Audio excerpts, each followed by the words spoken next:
ओम शांति।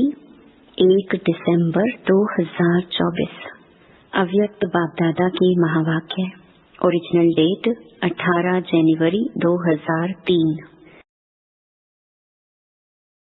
ब्राह्मण जन्म की स्मृतियों द्वारा समर्थ बन सर्व को समर्थ बनाओ।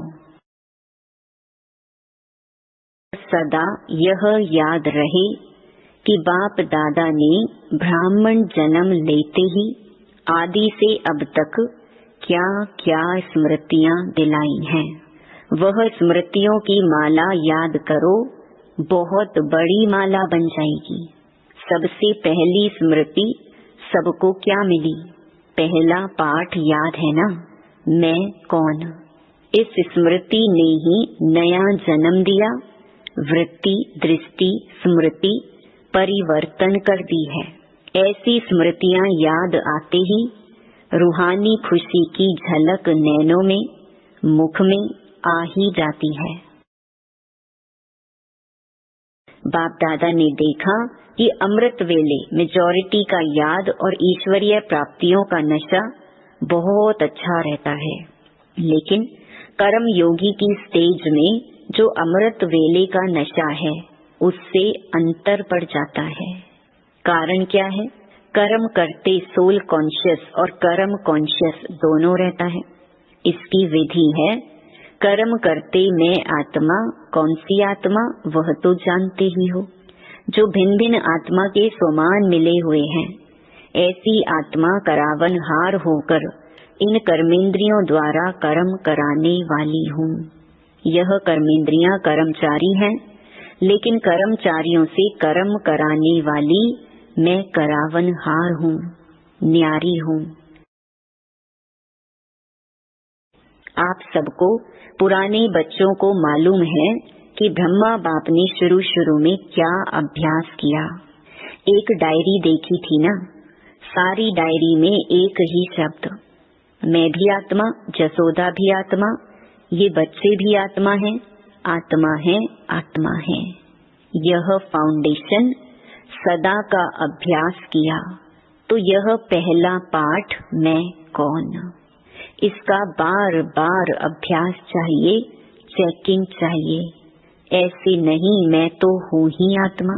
अनुभव करें कि मैं आत्मा करावन हार बन कर्म करा रही हूँ। करन हार अलग है, करावन हार अलग है। जैसे ब्रह्मा बाप ने यह अभ्यास फाउंडेशन बहुत पक्का किया, इसीलिए जो बच्चे लास्ट में भी साथ रहे उन्होंने क्या अनुभव किया कि बाप कार्य करते भी, शरीर में होते हुए भी अशरीरी स्थिति में चलते फिरते अनुभव होता रहा। तो इतना न्यारा साक्षी अशरीरी अर्थात कर्मातीत स्टेज बहुत काल से अभ्यास की, तब अंत में भी वही स्वरूप अनुभव हुआ। यह बहुत काल का अभ्यास काम में आता है। ऐसे नहीं सोचो कि अंत में देह भान छोड़ देंगे, नहीं। बहुत काल का अशरीरीपन का, देह से न्यारा करावनहार स्थिति का अनुभव चाहिए। क्या भी हो सारे दिन में साक्षीपन की स्टेज का, करावनहार की स्टेज का, अशरीरीपन की स्टेज का अनुभव बार बार करो, तब अंत मते फरिश्ता सो देवता निश्चित है। बाप समान बनना है तो बाप निराकार और फरिश्ता है। ब्रह्मा बाप समान बनना अर्थात फरिश्ता स्टेज में रहना। जैसे फरिश्ता रूप साकार रूप में देखा, बात सुनते, बात करते, कारोबार करते अनुभव किया कि जैसे बाप शरीर में होते न्यारे हैं। सबका लक्ष्य है ब्रह्मा बाप समान बनना अर्थात फरिश्ता बनना, शिव बाप समान बनना अर्थात निराकार स्थिति में स्थित होना। मुश्किल है क्या? बाप और दादा से प्यार है ना, तो जिससे प्यार है उस जैसा बनना। जब संकल्प भी है बाप समान बनना ही है, तो कोई मुश्किल नहीं, सिर्फ बार बार अटेंशन। साधारण जीवन नहीं। साधारण जीवन जीने वाले बहुत हैं, बड़े बड़े कार्य करने वाले बहुत हैं, लेकिन आप जैसा कार्य आप ब्राह्मण आत्माओं के सिवाय और कोई नहीं कर सकता है। वरदान, सर्व संबंधों से एक बाप को अपना साथी बनाने वाले सहज पुरुषार्थी भव। बाप स्वयं सर्व संबंधों से साथ निभाने की ऑफर करते हैं।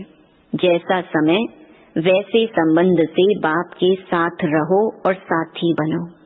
जहाँ सदा साथ भी है और साथी भी है, वहाँ कोई मुश्किल हो नहीं सकता।